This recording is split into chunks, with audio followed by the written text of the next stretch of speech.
Today we're doing a buying guide for my favorite console of all time, the PlayStation 3. We're gonna talk options that you have for your consoles, must-have common games that you need, some more rare titles that are maybe a little more expensive, controllers, features of the systems, things you can do with the system still, even in the current year.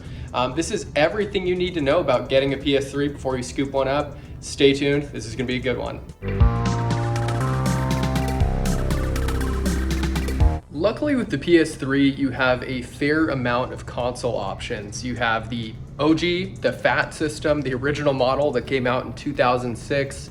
And this is where things get a little interesting because with the original PS3, you have a lower gig, like 20 gigabyte base model, you have some higher gigabyte sized models, but some of these original systems can be very sought after due to the backwards compatibility with PS2. We'll get into that a little bit later, but that's one thing you want to keep a lookout for.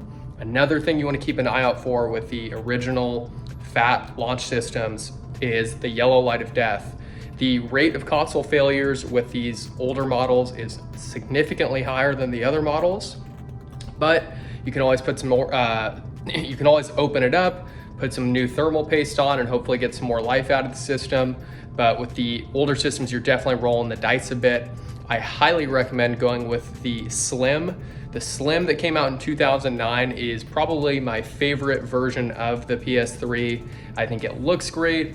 The discs go in and out pretty easily. The size I'd say is pretty solid. I mean, it fits in most entertainment centers. It's not gonna look super out of place. It doesn't look dated. The thing with this PS3 though, is it's probably one of the more common ones you'll find. You can definitely pick it up for pretty cheap. I would say the reliability factor is definitely way better than the original FAT system. And then next up, your last option for the PS3 console would be the Super Slim. I've owned every PS3 console. I currently have a FAT model out in storage. I've had the original Slim. I've actually had a couple of those. I don't have one currently due to one breaking, but I do have a Super Slim currently. That's the one I play whenever I'm playing PS3 currently. It's quiet, it's small, it gets the job done. I think the Super Slim is solid. I think it looks probably the worst.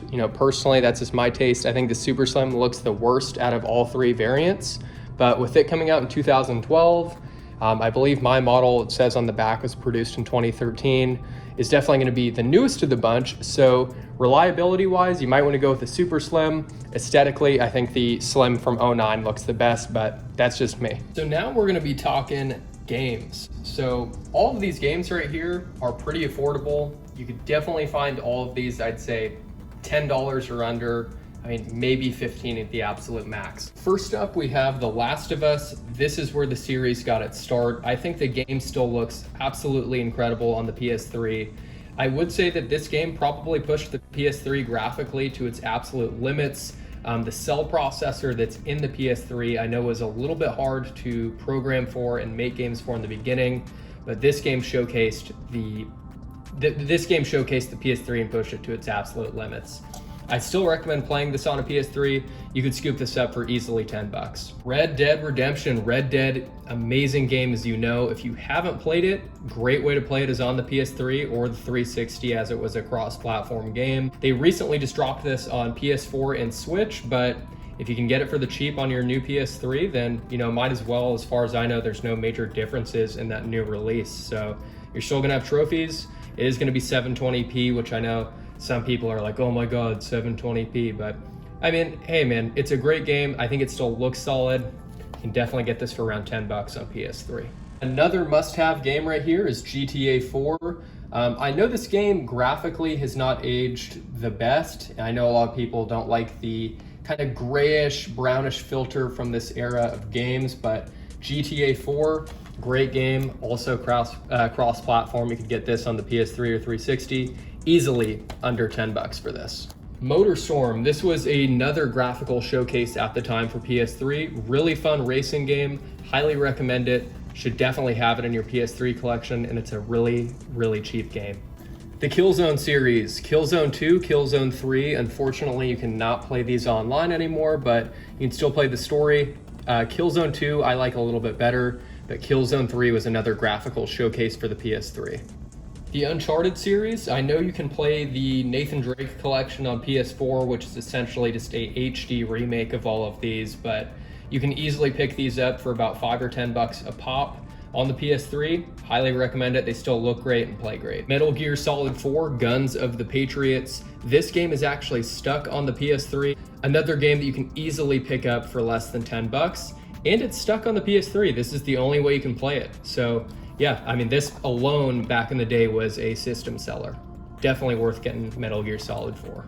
And last but not least, we got God of War 3 and Gran Turismo 5. God of War 3, that classic God of War gameplay, still looks amazing on the PS3. And Gran Turismo 5, there's cars in this game that are not in Gran Turismo 7, so that might be worth it enough for you. I'll make this part pretty quick, but very interesting nonetheless. So off the bat, every PS3 model is backwards compatible in the terms that it can play PS1 games. So every model, the Fat, the Slim, the Super Slim, they can all play PS1 games, which is awesome, right? You have two consoles in one, can't beat it. As for PS2 games, that's where things get a little funky, man. So the Fat models that I don't have the exact model numbers or the gigabyte versions that play the PS2 games and have the PS2 backwards compatibility. But if you see a Fat PS3 out in the wild, do a quick Google search, and usually I think it's the ones with 4 USB ports that are backwards compatible. But yeah, look it up if you see one out in the wild. If you can get it for a good deal and it's backwards compatible, might be worth scooping up. But yeah, being able to play PS1 games on every model is amazing. As for being a media hub, the PS3 still does a pretty good job at it. You can play, of course, Blu-ray movies, DVDs, CDs. You can play MP3s off it, download music, download movies on there. You can still use certain streaming apps like Netflix, and they work totally fine. It's a little slow, but I mean, it gets the job done. The fact that a system that came out in '06 still lets you have, online capabilities is awesome. I don't know how much longer those apps or the PlayStation Store is going to be up for the PS3, which, is one thing to keep in mind with getting this system is that who knows how much time we have left. I know Microsoft just announced that the 360 is going to be shutting down its online store sooner than later. I think it's like the next year or so. But yeah, that's one thing to keep in mind with the PS3 is the online capabilities will probably be going down sooner than later. But you can still have it as a media hub. Put your music on there, put any photos, videos, whatever you want to do, and it still works great. For the controller side of things, I'll make this fairly quick as well. If you see a PS3 controller out in the wild and it doesn't have DualShock on it and it feels lighter, that doesn't automatically mean that it's a fake controller. Back when the PS3 controllers first came out, they didn't have DualShock. It was just 6-axis, so there was no vibration function to it. But luckily they added it later on because at the beginning they're like, oh, future gamers don't want that. Long story short, man, they brought that back quick. But you definitely have to be careful with the amount of fake controllers that are out there. Once again, if you find a PS3 controller out in the wild, look up some guides that will show you the easiest ways to spot the differences between an authentic DualShock 3 controller and a fake one. I will say the PS3 controller at the time was great because it was a wireless controller. The battery life was decent. But looking back, I mean, it wasn't a huge game changer, I guess, because it was essentially just a copy and paste of the previous DualShock, except it was wireless. I think the DualShock 4 and then the DualSense now on the PS5 blow these out of the water, but this controller is definitely pretty nostalgic. And as for rare or expensive PS3 games, there's definitely a handful of them out there. I mean, we're not in GameCube territory yet, thank God, man, but yeah, I mean, there is some more expensive games out there, like NCAA Football 14, the last college football game ever made, is pretty pricey. Same with the 2010 basketball version of that. You have games like Folklore that really rose in value. I know the Armored Core games recently spiked just because the new Armored Core came out. But that doesn't mean that you can't get good games on the system for cheap. The ones I showcased earlier are dirt cheap and they're great games on the system. So I would say for sub $80, maybe $100, you can get a pretty solid collection and be set on games for, months at a time easily. Now, after watching all this and you're still kind of wondering, should I buy a PS3? If you want a system that, maybe you missed out on the exclusives of the PS3 generation, and they haven't been ported to a newer system, I think it's totally worth it. I love on PS3 games that you can literally just pop them in and start playing like 90% of the time. You don't have to worry about downloading the game. The backwards compatibility with PS1 on every model is fantastic, and I love it.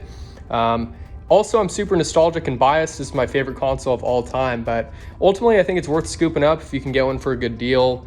You can easily go on eBay, OfferUp, Facebook Marketplace, and find PS3 bundles, $150 and under all day with a decent amount of games. Controllers are kind of getting harder and harder to find that aren't fakes or ones that are just, beat to hell. But yeah, let me know what you guys think of the PS3. Let me know if you like the console or if you've thought about picking one up or if you just currently collect for it. And yeah, really enjoyed making this video. I'll be dropping a PSP buying guide and a Vita buying guide very soon, so stay tuned. And as usual, appreciate you guys for watching. We'll catch you soon with another upload.